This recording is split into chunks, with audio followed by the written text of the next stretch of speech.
La oración en las hermandades, un tema importante, ya vamos avanzando mucho. Si puedo, que espero poder, a quien lo quiera, pues grabaré la sesión última del arte cristiano hoy.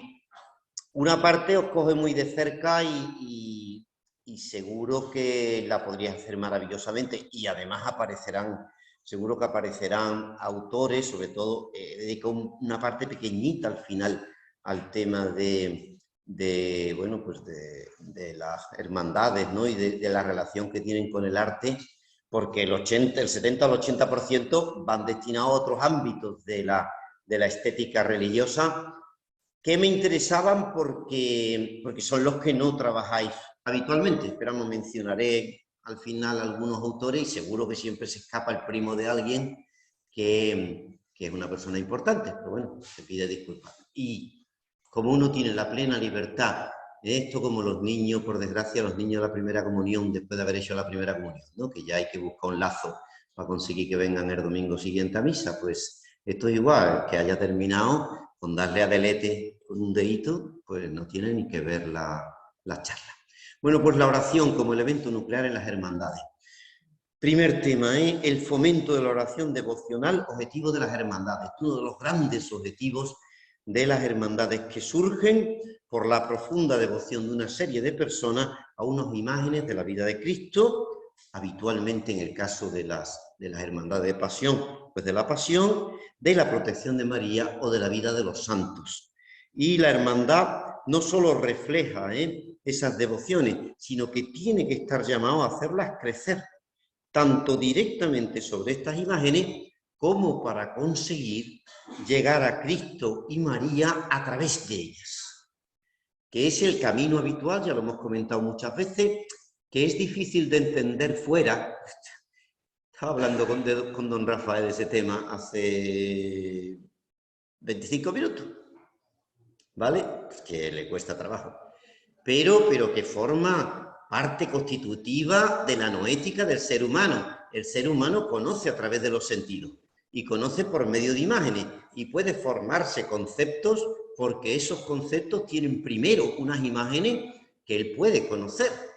Y si no es así, nosotros no somos capaces de fabricar conceptos, por eso nos cuestan las cosas que están más alejadas de lo sensible. Y por eso el arte viene en ayuda de la fe en el sentido más profundo de la palabra. La devoción, en realidad, no debería ser otra cosa, y esto os ruego que lo reflexionéis un poquito, no debería ser otra cosa que un camino por el que nos acercamos a Dios desde una realidad concreta, que es la que nosotros podemos ver muchas veces. Y cuando así ocurre, y las hermandades han hecho mucho bien en ese sentido y pueden seguir haciendo mucho bien, pues entonces se convierte en algo santo y profundamente querido por Dios, que al darnos los sentidos como fuente de conocimiento, ha puesto también las imágenes como un camino para llegar a Él. El conocimiento para nosotros es conocimiento de las imágenes que nos llevan a Dios, y la gracia de Dios nos lleva al hermano, ¿vale? Y recorremos muchas veces ese camino. La persona verdaderamente devota tiene que ser capaz de encontrarse con Dios desde su realidad concreta, en la que ocupa lugar preferente aquella imagen que tiene de devoción. Pero no puede quedarse en la imagen, Muchas veces oímos hablar a hermanos de las cofradías y uno tiene la impresión de que no hay mundo más allá de esa imagen. Y la imagen es una mediación, es un camino a. Y esto es muy importante que los miembros de la Junta de Gobierno lo tengan claro y lo muestren. Que no significa al contrario, posiblemente reivindica todavía más el papel de las imágenes. En última instancia, todo esto tiene que conducir pues al amor a Dios, al amor a uno mismo y al amor al prójimo. Este puede ser un camino lento o puede ser un camino rápido, depende de las personas, pero es el gran objetivo que no podemos nunca olvidar de las imágenes devocionales. Esta imagen del Señor, ¿verdad? El Señor yacente, nos tiene que conducir a una reflexión manifiesta que debe cambiar nuestra vida. Cristo no ha muerto en general, ha muerto por mí. ¿Vale? Esto tiene que estar ahí presente. Puede costar más trabajo, puede costar menos. Puede ir más rápido o puede ir más lento, pero tengo que descubrir eso. Hay que enseñar en ese sentido a las personas a rezar con profundidad. Igual que les tenemos que enseñar a ver con profundidad, tenemos que enseñarles a rezar con profundidad. Porque si no, la devoción podría quedar en nada, en algo puramente sentimental que no cambia la vida, que me hace llorar en un momento determinado, cuando se da en un contexto determinado, que tiene importancia en un ámbito familiar o en un ámbito de costumbre, pero que no está más allá.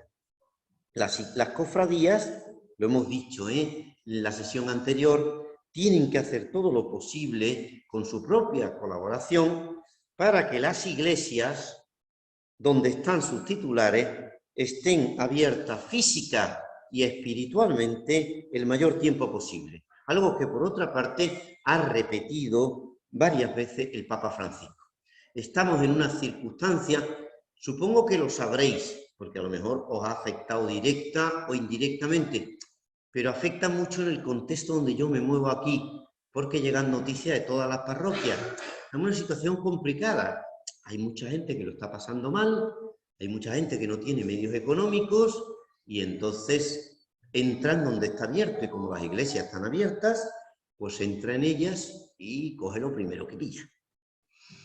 Esto es un problema, pero es verdad que tenemos que ser capaces de tener abiertas las iglesias el mayor tiempo posible. Y si la parroquia no puede hacerlo, a lo mejor tendríamos que plantearnos si es posible que algunas mañanas, a lo mejor un día significativo específico, la hermandad pudiera ayudar en ese sentido. Vamos a la visita a los titulares. Es el modo más sencillo de oración que debemos fomentar entre los hermanos con la palabra y con el ejemplo. Yo les digo muchas veces a mis seminaristas que pocas veces veo rezar a los curas. Y ustedes tienen que ser curas rezadores, la gente os tiene que ver rezar. No, es que yo rezo a las 9 de la noche cuando cierro la iglesia. Pues me parece maravilloso, pero no se te ve. Y es verdad que se nos ve pocas veces a lo mejor delante de los titulares. Y para nosotros los titulares son el camino para encontrar al Señor. Entonces esto hay que fomentarlo y crear un ambiente fácil en el que las personas pues, puedan entrar un momentito en la iglesia, hacer un breve rato de oración delante de las imágenes de hermandad, de tal manera que sea muy sencillo y muy frecuente. Un acto breve en el que no se puede dejar de saludar pues, a la imagen de Cristo o de María, y como os decía el otro día, sin marcharse antes de saludar convenientemente a Jesús presente realmente en el sagrario. ¿Vale? Es un camino a vivir y es un camino a enseñar, en el que voy del titular o de los titulares a Cristo realmente presente. Y voy de uno a otro y transito del uno al otro. ¿Vale? Como ya planteé en otra sesión, la hermandad tiene que hacer un esfuerzo importante, es cuestión de echar la imaginación. Yo os planteé que hubiera un cartelito, por ejemplo, que lo indicara, para recordar que además de las imágenes está realmente vivo Cristo Jesús en el Santísimo Sacramento. Hay un famoso refrán obetense, los asturianos y los gallegos se llevan los gustos, claro, como suele ocurrir entre comunidades vecinas, y todo el mundo pasa por Asturias, por el Camino de Santiago, para ir pues a ver al apóstol, ¿verdad?, en Santiago. Y entonces hay un refrán que cuando estuve yo allí en Oviedo, dice lo siguiente: quien va a Santiago y no al Salvador, que es la iglesia, visita al criado y deja al Señor. A ver si nos puede ocurrir eso, que está supervisitada una imagen que es muy valiosa en cuanto mediatización para llegar al Señor, y allí el Señor está el pobre más solo que la una. Alguien que fue obispo de Málaga, San Manuel González, tuvo que huir de Málaga en los años 30, se le conoció mucho como el obispo de los sagrarios abandonados, porque él fue dándose cuenta me parece que era de Huelva, y pertenecía entonces a la diócesis de Sevilla, hasta que lo ordenaron de obispo, que el Señor estaba muy abandonado en el sagrario. Entonces, claro, no puedo estar en un sitio y que no tenga trato cerca, ¿eh? Del mismo modo que una sencilla inclinación de cabeza es el modo de mostrar respeto a los titulares de nuestras hermandades, no debe faltar en la medida de nuestras posibilidades físicas el acto propio y genuino de veneración, que es la genuflexión. Y si esta viejecita puede hacer la genuflexión, aquí el que más y el que menos puede hacer la genuflexión. Nos terminamos convirtiendo en hombres de cabezazos, hombres y mujeres de cabezazos, todo el día inclinando la cabeza. Y la inclinación de la cabeza está muy bien para lo que hay que inclinar la cabeza. ¿Estamos? Eso, ¿eh? El ejemplo de las hermandades aquí es capital. Si las personas nos ven practicar estos actos de urbanidad litúrgica, los harán ellos también. Hemos dicho que la visita es un acto breve, un saludo cariñoso, una oración con una corta petición. Puede ser el momento para encender una vela. Las velas son muy importantes, aparte de que deje un dinerito para la hermandad, porque la vela es mi perpetuación en el tiempo. Yo me tengo que ir, pero dejo la vela encendida y en la vela encendida de alguna manera me quedo yo. Entonces es importante esto, para mantener pues esa pequeña devoción. Solemos llevar una efigie de los titulares en la cartera o tenerla como salvapantallas del móvil o del ordenador o tener un cuadro suyo en un rincón de nuestra casa pues que nos sirva pues, para poder orar. La Sagrada Escritura, el Nuevo Testamento, fundamentalmente San Mateo, nos dice que la oración entra en tu casa, entra en lo escondido donde nadie te ve y en lo escondido habla con tu padre. Tenemos que tener un rinconcito en casa, tampoco tiene por qué ser aquello, ¿no? Una especie yo qué sé, de pequeña capilla barroca, ¿no? Pero tener un rinconcito donde nosotros podamos, y a quién le vamos a rezar, sino a las imágenes que son nuestra referencia para poder acercarnos al Señor. ¿Estamos? Entonces, fomentar y facilitar desde la Junta esto. Es muy fácil, que tengamos pues pequeñas estampitas, eso los tenemos todos, pero que se dé con facilidad, incluso si suponen un pequeño gasto, que se organicen fotos de las que podamos estar orgullosos, que no termine el pobre del cofrade pues poniendo la primera foto que pilla de nuestros titulares, que no salgan en condiciones, elegir esas buenas fotos. Hay mucha gente con muchas ganas de hacer un magnífico trabajo fotográfico con respecto a la devoción de la Semana Santa y difundirlas, de tal modo que esté presente. El rato de oración. El rato de oración es parecido en su forma, pero distinto en su extensión. Ya no es una breve visita, sino es ir un poquito más largo. Puede darse pues cuando llegamos con prontitud a la celebración de la Eucaristía dominical, ir a saludar, o cuando tenemos más tiempo para poder dedicárselo a los titulares. Hay que aprender a diferenciar entre los dos tipos de oración que tiene la espiritualidad cristiana.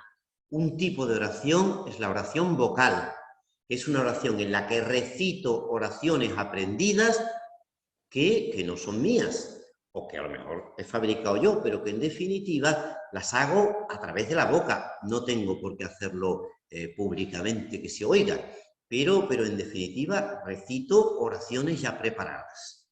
Y en segundo lugar, importantísimo, más importante si cabe, es la oración mental. La oración mental consiste en hablar con el Señor. Existen múltiples caminos para la oración, que cada uno tiene que seguir el que más le guste, el que vea que le resulta más productivo, pero nos tiene que permitir llegar a un coloquio de verdaderos amigos, en el que yo le cuento mis cosas al Señor, en el que medito, por ejemplo, ahora es muy fácil de conseguir el Evangelio del día, y le pregunto, ¿y con esto me estás queriendo decir tú a mí? Y le pido, lógicamente, por mis necesidades. La oración de petición es muy importante, muy propia de los hijos. A mí mis hijos solo quieren verme para pedirme dinero, no hay mucho más, pero y yo entiendo, digo, pues el Señor les pasará 3/4 lo mismo con nosotros. Pero no solo eso. Y en el caso de la Virgen, decir todos los piropos que ahora mismo ya no se le puede decir a las mujeres por la calle, porque está prohibido, con las nuevas costumbres. Si son decentes, díganselo ustedes a la Virgen, que a la Virgen le encantan los piropos. ¿Vale? Que aprendamos a trabajar esto, ¿eh? Ver cómo los santos son tan diferentes entre sí y se acercan de modos muy distintos a la intimidad de Cristo. Aquí no hay un camino. Hay un camino muy grande, que es la Iglesia, por el que nosotros podemos ir de 19 maneras distintas. Ver cuál es la mía. Y pues unos pueden aprovechar para rezar el rosario, otros para leer pasajes del Evangelio o para rezar la liturgia de las horas delante de las imágenes, pues para trabajar con el Señor, esto que te conté, esto que me ha pasado, esto otro, mira, pues ha ido de esta manera, no haces ni caso. Hombre, yo le debo muchísimo, como pasará a vosotros también, a mis padres. Mis padres me enseñaron muchas cosas buenas y de modo muy especial mi madre, que era muy devota de la Virgen de los Dolores en San Lorenzo. Bueno, pues yo recuerdo que cuando la Virgen no le hacía caso, ella tenía un cuartito donde cosía, porque era costurera, y entonces le daba la vuelta a la imagen de la Virgen. Y yo le decía, pero mamá, ¿cómo hace estas cosas, no? Ahí está, ya sabe lo que le va a pasar. Y al ratito le daba la vuelta otra vez, pero le daba la vuelta. Si ya tenía allí su coloquio y nos ha sacado adelante a muchos de esta manera, ¿eh? Se trata de conseguir lo que Santa Teresa nos dice, ¿eh? Oración mental no es sino tratar de amistad, estando muchas veces tratando a solas con quien sabemos nos ama. Eso es oración. Oración es sentirse mirado por Dios, que me ves, que me oyes. Yo no te veo, yo no te oigo, no hace falta, porque estoy completamente seguro de que tú me ves y que tú me oyes. Y entonces, pueden, a esto importa mucho, al Señor y a la Virgen le interesan nuestras cosas mucho, mucho más de lo que pensamos. La más hermosa de la oración es aquella oración que no dice nada, sino que mira a los ojos de Cristo o de María. Mira a los ojos. Oración de contemplación, ¿vale? Igual que uno mira a la persona amada, no tiene que decir nada, no tiene que estropearlo. Igual que pues uno se va a la caleta, ¿verdad? Como se van los guiris, que vienen expresamente para ver atardecer en la caleta y uno se sienta allí. Bueno, pues eso igual, mirar a los ojos. Por lo enriquecedor que es, debemos fomentar personalmente en los demás miembros de la hermandad espacios personales de oración, en los que el Espíritu Santo puede orar si le dejamos y que va haciendo a la gente mejor, más disponible, más alegre, más paciente, más dispuesta. Se nota mucho cuando una persona hace oración. Cuando tú a una persona le dices, haz 10 minutitos de oración todos los días, y esa persona se emprende en hacer esos minutitos, tú vas notando cómo la acción del Espíritu Santo va calando en esa persona y le va ayudando y le va permitiendo casi sin que él se dé cuenta cómo van llegando. Y para esto, ojo, hay que adecuar, hay que adecuar las cosas. Qué hermosa, no es muy propia de nuestra Andalucía, pero la devoción a los iconos, que se dice en la tradición, no hay que mirar al icono, lo que hay que hacer es dejarse mirar por el icono. Y así, mirando a Cristo y dejándose mirar por Él, la oración se entiende como un cruce de miradas, que no es nada inútil y por el que el Espíritu Santo, como os decía, se adueña poco a poco del alma de la persona. El rey Balduino, ¿os acordáis? Que era un hombre muy bueno, ¿no? El rey Balduino de Bélgica decía, no debemos orar hasta que el Señor nos escuche, sino hasta que nosotros le oigamos a Él. Hay una anécdota muy graciosa, yo creo que ya la he contado, pero ustedes me soportan en su paciencia, de la Virgen de los Reyes, que iba una señora todos los días, soltera, ya empezando a entrar en una edad peligrosa, y le decía todos los días a la Virgen, madre, ¿solterita o casadita? Y se iba y volvía al día siguiente, madre, ¿solterita o casadita? Y nada, y un día le dijo a la Virgen, madre, ¿solterita o casadita? Y le dijo el niño, tú solterita. Y le dijo, cállate niño que estoy hablando con tu madre. Y decía, a ver, ¿qué queremos en la oración? ¿Qué queremos? ¿Que salgan las cosas como nosotros queremos que salgan? Sí, la experiencia con los que tengáis niños, en mi caso ahora con los nietos, ya el más chico tiene 18 años, o sea pero es extraordinaria para la vida interior, porque muchas veces uno piensa que yo no necesito que nadie me guíe. Y el otro día llevamos por primera vez a la playa a Luisete, están esta semana aquí, porque su madre pues ha podido venirse, tienen una boda el fin de semana y se ha venido con los dos pequeñitos, estaba ilusionado. Y Luisete, su primer día de playa, espectacular, y que estaba comiéndose su propia caca, ¿vale? Entonces, sí, el tío se vio en la playa feliz, sin pañales, y dijo, este es el momento de mi vida, vaya a enterar. Pero bueno, que haga eso, mira, el agua se lo lleva. Pero vio aquello alegre y decidió a ver esto que se era. Este es bastante tragón, ¿eh? Entonces se comió la mitad de la arena de la playa y tal. Y claro, yo decía, y se enfadó mucho, porque allí hubo que quitarle todo lo que tenía entre las manos, claro. Y yo pensaba para adentro, ¿cuántas veces el Señor me podrá decir esto a mí? Que yo me cojo unos calentones tremendos porque las cosas no salen como yo quiero y soy un Luisete de 1 año que está intentando comerse su propia mierda. ¿Vale? Si esto lo experimentamos profundamente, nos daremos lo importante que es, ¿eh? Por favor, adecuemos los sitios, que la gente se pueda sentar delante de los titulares, que haya un banquito, que haya facilidad, pues si no, la gente no va a estar mucho rato, ¿eh? Y bueno, esto nos tiene que llevar en última instancia a intentar vivir como el Señor vivió. Decía el Papa Francisco, no basta con escuchar alguna enseñanza religiosa, aprender una doctrina. Lo queremos, es vivir como Jesús vivió. Y esta es la manera de conseguirlo. No solo pequeña visita a los titulares, que tiene que ser muy frecuente en la medida de las posibilidades de uno, no solo ese ratito de oración, que será cuando se pueda, sino la oración comunitaria cofrade, que tenemos que conseguir, porque es verdad que es un dicho que ha quedado ahí, que ya nos resulta gracioso, pero quien reza junto, vive junto, y por tanto está unido, muy unido. Junto a la oración personal, esto nos sirve para apoyar la fe los unos en los otros. A veces es difícil convocar a los cofrades, y quizás singularmente a los más jóvenes, solo a orar en común. Por eso a lo mejor hay que articular algo más. Pero es importante que la hermandad se sepa iglesia, que se sepa comunidad convocada por el Señor, ¿vale? Que ora en conjunto. Y hay muchos modos, la lectio divina, la liturgia de las horas, una contemplación guiada, un ratito de oración al Santísimo Sacramento, el rosario, el Vía Crucis en Cuaresma, el Vía Lucis en tiempos de Pascua. Hay muchas cosas que se puede hacer que son muy participativas y que no son para todos los días, Se puede hacer una al mes, pero la gente reza. Lo que no puede terminar sorprendente, esto no pasa en mi hermandad, porque en mi hermandad, bueno, pues se rezan las 4 partes del rosario, más borrico del mundo.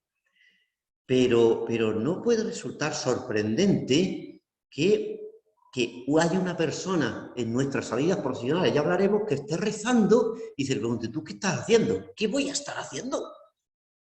Pero a lo mejor resulta enormemente sorprendente, porque nadie le ha dicho a la gente que viene a rezar. Hay que ir por un camino inclinado, por el que van resultando las cosas cada vez más sencillas. El Vía Crucis es un medio singular muy recomendado por la Iglesia, y me centro ahora en las hermandades que no son de gloria, ¿verdad? En las hermandades de pasión. Puede hacerse individualmente, puede hacerse en conjunto, singularmente los viernes de Cuaresma, y es una de las prácticas cofrades por antonomasia. Especialmente para las hermandades de pasión, hay que tener cerca de los titulares unos ejemplares de algún Vía Crucis, muy fáciles de conseguir en internet, se editan, ¿verdad? Y la gente los tiene allí, con una pequeña meditación. Los Vía Crucis se originaron en la ciudad de Jerusalén. Hay una leyenda muy bonita, y es una leyenda, que dice que fue la propia Virgen María la que lo instituyó, puesto que no pasó un día, mientras vivió en la ciudad santa, que no recorriera la Vía Dolorosa. Bueno, ya de hecho, sea así o no sea así, tenemos los testimonios de la Virgen Egeria. La Virgen Egeria es una virgen española que se va a Tierra Santa en el año 300 algo, inmediatamente después de la libertad de la Iglesia. Es decir, antiquísimos los testimonios. Y ella va contando en una especie de diario todo lo que le va pasando y cuenta cómo ya se celebra el Vía Crucis. En España es introducida por el beato Álvaro de Córdoba en el siglo XV. Él fue de peregrinación a Tierra Santa en 1419 y quedó impactado por el doloroso camino del Calvario recorrido por Jesucristo. Y fundó en las afueras de Córdoba el famoso y observante convento de Scaracelli, que tenéis aquí, de la escalera para el cielo, donde había varios pequeños oratorios que iban reproduciendo la Vía Dolorosa por él venerada en Jerusalén. Seguro que lo sabéis, pero si alguno no lo sabe, lo digo. Si entráis en el Hospitalito Mujeres, ahora un poquito el Hospitalito Mujeres parece Fort Knox, y hay un tío en la puerta que no te deja entrar. No me deja entrar a mí, si yo director de estudio del seminario, y yo digo a los demás, ya es que vamos, que le echará a los perros, ¿no? Bien, pero si conseguís entrar y vais al patio, veréis que hay unas imágenes muy antiguas del Vía Crucis. No es eso lo que quiero contaros, pero si os habéis parado alguna vez, habréis advertido que no están en orden, que están desordenadas. ¿Por qué están desordenadas?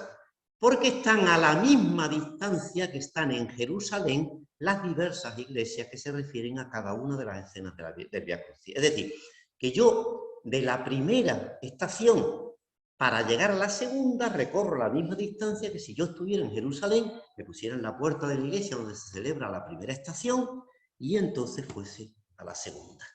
Y así con la tercera, así con la cuarta, la quinta, la sexta, etc. Es una tontería, pero un detalle muy bonito, que lo tenemos ahí al lado. Bien, esta sagrada representación pues, empezó a ser imitada cada vez más, dando origen a la devoción a la Vía Dolorosa o Vía Crucis. Bueno, pues la sencillez en el rito y las reflexiones que diversos autores espirituales y santos han escrito, hay Vía Crucis para todos los gustos, permiten entrar muy en sintonía con la pasión de Cristo y con los dolores de la Virgen que se meditan según otra antigua tradición muy propia de Servitas, que el número de 7 refleja estos dolores de la Virgen. Ambas devociones nos muestran, y hay que llegar hasta ahí, que Dios no nos abandona ni siquiera en la noche más amarga y oscura, marcada por el dolor. Hay que fomentar igualmente los retiros cofrades, especialmente Cuaresma. No tienen que ser 6 días, mejor son un par de horitas, pero tenemos un par de horitas. Y a lo mejor al principio hay que unir a varias hermandades de la misma parroquia, ya nos unimos todos y vamos viendo, pero es una cosa que hay que fomentar, porque en estos retiros espirituales se puede profundizar en la fe utilizando un instrumento cada vez más necesario y cada vez más olvidado. Ese instrumento es el silencio. Estar en silencio, poder estar en silencio es una cosa cada vez más complicada, porque en el silencio me tengo que escuchar a mí mismo y en el silencio puedo escuchar a Dios. Yo recuerdo mis años, a principios de este siglo, finales del siglo XX, principios del siglo XXI, yo era director del Instituto La Caleta, que era entonces un engendro terrorífico, y la gente hacía todo tipo de barrabasadas, desde tiramesas por la ventana, este tipo de cosas. Una cosa absolutamente infalible era meterme con los 3 o 4 en una habitación y decir, no nos vamos de aquí, vamos a estar en silencio hasta que ustedes me digan quién ha tirado la mesa, la silla o lo que fuera por la ventana. Yo tenía la suficiente autoridad para que los tíos estuvieran en silencio. Yo empezaba a hacer mi ratito de oración. Hago media hora por la mañana y media hora por la tarde, así que miren ustedes el tiempo que puedo estar yo en silencio. A los 3 minutos, 4 minutos, 5 minutos saltaba uno. No puedo más, he sido yo. ¿Vale?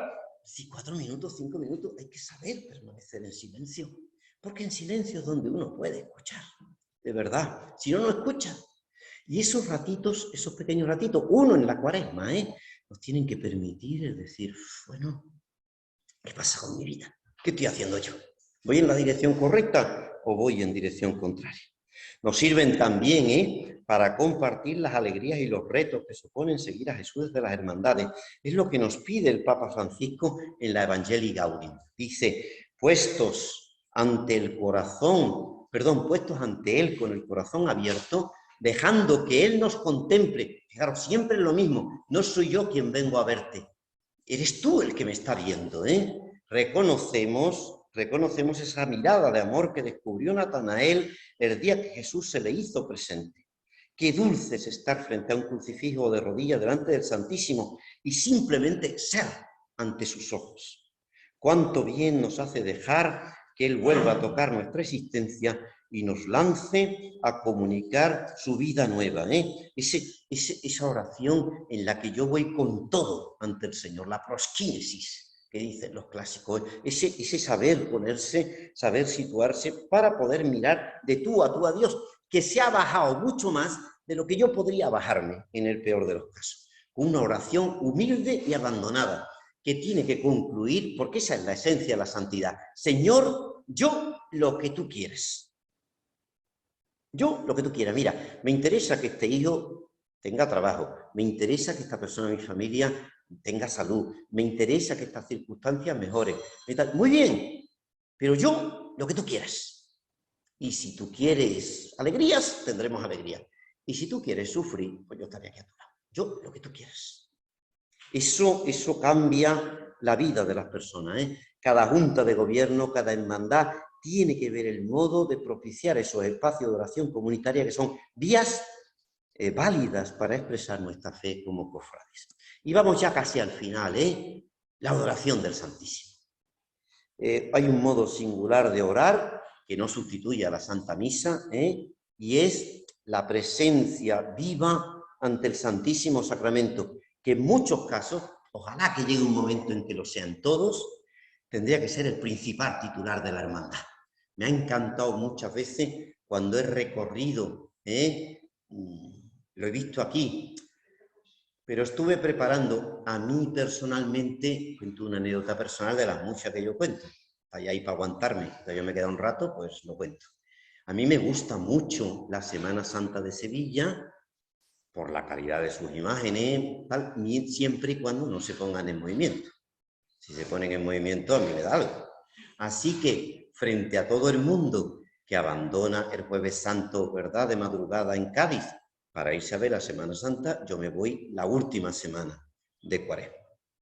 Viene una hija mía de Madrid, que es hermana del perdón, viene desde Madrid y siempre consigo engañar a un par de mis hijos para hacer un recorrido brutal, ¿vale?, por las diversas hermandades que están colocadas. Y preparamos una cosita muy seria, muy bien pensada, nos la repartimos entre todos, también que se cuenta pues la historia de la hermandad, la historia de los titulares, de cuándo son, cuándo se han cambiado, tal, y la tenemos tan preparada que va en nuestros móviles. Entonces uno le da clac, tiene el casco y lo puede escuchar estupendamente. 2 minutitos, pero te sitúa muy bien. Bueno, pues os contaba esto, ¿por qué contaba yo esto? Porque al preparar este año las que me tocaron, ponía titulares de la hermandad, la página web. Titular de la hermandad, y yo esperaba que apareciera por Santísimo Cristo de no sé qué. Titular de la hermandad, Santísimo Sacramento, el primero. Y luego ya venían como siguientes titulares, pues el titular que salía de procesión y la imagen de la Santísima Virgen que se veneraba. Pero es muy bonito eso. Y eso tenemos que ir viéndolo, tenemos que ir viéndolo cómo se introduce en nuestra vida. Porque no podemos olvidar que la Eucaristía es la fuente y centro de la vida cristiana, es el agua. Sin Eucaristía no hay nada, Y por tanto, que del mismo modo que las hermandades crean entornos muy bellos, en los días de la celebración principal de nuestros titulares, algo semejante tendríamos que hacer con la Eucaristía. ¿Vale? La adoración que se da a Jesús sacramentado frente al culto que merecen los titulares debe notarse en nuestras hermandades como centro de un importante acto de fe. Y si somos capaces de hacer lo que hacemos, y me parece muy bien, con nuestros titulares, ¿qué no vamos a poder hacer con el Santísimo Sacramento? ¿Vale? La adoración es un acto de homenaje, de sometimiento ante la majestad de Dios, que es tan humilde que se deja contener en el pan eucarístico. Por ejemplo, y la tenemos muy cerca, en el entorno de la fiesta del Corpus Christi, en los jueves, que es el día eucarístico por excelencia, pues puede prolongarse durante la tarde o todo el día de forma espontánea, organizando turnos de vela, porque la adoración es un acto de fe absolutamente fundamental. En la procesión eucarística, que puede organizarse en esos días, hay que intervenir y tenemos que tener un papel activo, pero no porque se nos obligue. Aquello que tienes que venir, dice el párroco, que si no, luego no te voy a dejar poner los faroles de tal manera. No, sino porque yo quiero estar, ¿vale? Con un papel activo, con la conciencia de que si hacemos maravillas para acompañar una imagen hermosa y venerada de Cristo, ¿qué no deberíamos hacer para acompañar a Cristo mismo? Y termino, orar con los sentidos. Orar con los sentidos. El cristianismo, lo he dicho muchas veces, terminaré con eso, es una religión de la encarnación, no es una religión espiritualista. Es una religión en la que Dios ha venido a compartir nuestra vida real. Se pasa 30 años en Nazaret viviendo como los demás, trabajando como cualquiera, acepta todos los pasos que puedan ocurrir en la vida de una persona. Y lo hace porque viene a santificar todo nuestro entorno. En algunas ocasiones, en algunos momentos del año, los cofrades erigimos altares efímeros, besamanos o besapiés, en los que ponemos toda nuestra imaginación. Pues estas devociones son muy antiguas en la Iglesia y conectan con dos cuestiones. En primer lugar, con el primer culto de fe a Jesús y a su madre, así como con la tradición antiquísima, antiquísima de venerar a los mártires, con la costumbre de besar las cadenas. En muchos casos se habían conservado las cadenas de los mártires. Quien hayan ido a Roma verán que se conservan las cadenas antiquísimas, y entonces besaban esas cadenas. Y esto servía y se organizaba, pues en el día de la celebración del mártir en cuestión, pues se organizaba una cosa bonita, una cosa hermosa.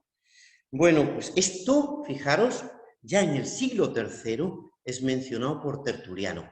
Ya Tertuliano en el siglo III le cuenta a los paganos cómo nosotros hacemos estos altares efímeros para celebrar estas cosas.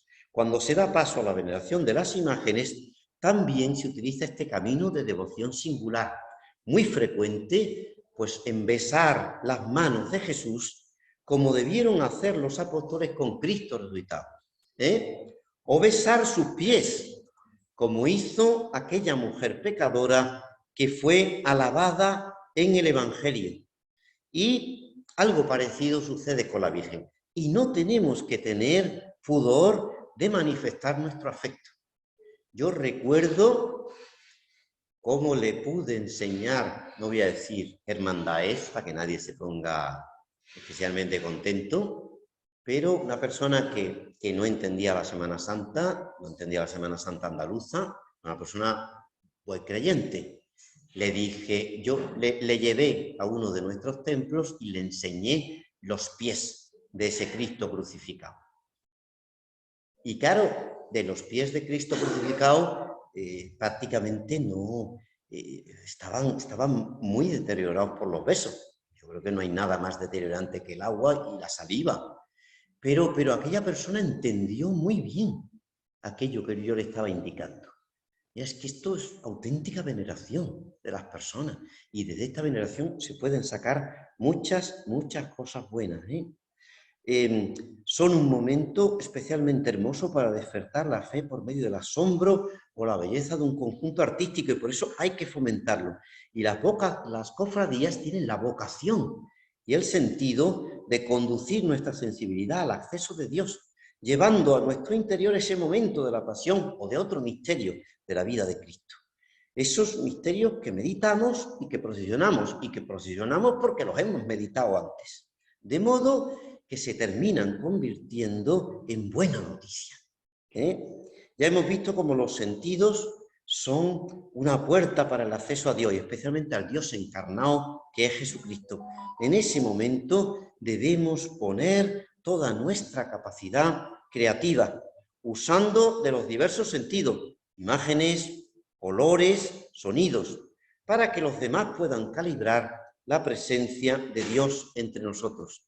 Todo esto es hermosísimo, tienen que acercarnos a Dios y hablarnos del amor que Dios nos tiene. Y llevan, si lo hacemos bien, llevan a una oración de ojos abiertos, que hacen a Dios más cercano y comprensivo. Yo os invito hoy a recuperar la capacidad de orar con los sentidos, que ha sido y es tan propia de nuestras hermandades. A ver, a abrir los ojos. Porque esos altares que podemos construir, mira, me ha salido uno de los nuestros, que levantan nuestros cofrades, muchas veces robándose horas de sueño y poniendo toda la delicadeza y finura, son caminos de oración y de contemplación, momentos singulares para estar un buen rato con el Señor o con su Madre la Virgen, y nos muestran lo que realmente nos importa, cuando especialmente cuidamos la presentación y los detalles. Para eso, para permitir que sean fomento de oración, tienen que serlo en primer lugar para nosotros, y Cristo tiene que estar en el centro, no se nos olvide, en el centro. Y si es posible, pues la Virgen Santísima a su lado, cerquita, no la separemos de Juan, si tenemos a Juan, ¿vale? Y lo demás, pues gira. Además lo podemos poner de la manera más creativa del mundo. Por favor, que nos preguntemos, cuando exponemos en el culto a nuestras figuras, a nuestros titulares, ¿hago oración o simplemente hago un acto profano? ¿Hago oración de verdad? Ya os hablé de los guantes del descendimiento, ¿verdad? Como la gente del descendimiento para bajar al Cristo de la cruz se pone guantes. Está muy bien. Pero eso es signo de, eso no puede ser el final. ¿Yo trato realmente a Jesucristo con esa finura de amante o le trato como un carnicero? ¿Me entendéis? Esto me lo tengo que preguntar. Me lo tengo que preguntar. Tiene que ser signo, porque nuestras devociones, que son maravillosas, nos tienen que llevar a verdades superiores. Porque quien besa a su imagen sabe, ojo, o debería saber, que ese beso va realmente dirigido a Cristo y a su Madre, que nos esperan en el cielo. Y ante los que esos besos no se borran jamás. Y eso tenemos que saberlo. Bueno, pues prácticamente ya nos enfrentamos la semana que viene al tema de la salida procesional tan importante para nosotros, y prácticamente ya vamos terminando. Por favor, mirad a ver cómo os organizáis, si podéis, que algunos llegan justo y ya gran favor hay que ponerle. ¿Vale? Si se puede, y si no se puede, pues nada, no hay problema. Bien, pues venga, estupendo.